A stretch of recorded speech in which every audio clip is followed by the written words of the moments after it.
How to edit your profile on TikTok mobile. Hello guys, in today's video I'm gonna show you how to edit your profile on TikTok mobile. First, then open TikTok and click profile, and here you will find it, edit profile. Just click on it, and as you see here you can manage your profile. You can change your photo or your name.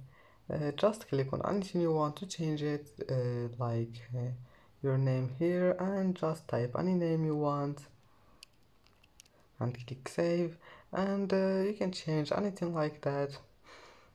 And as you see, that's how to edit your profile. And that's it for today's video.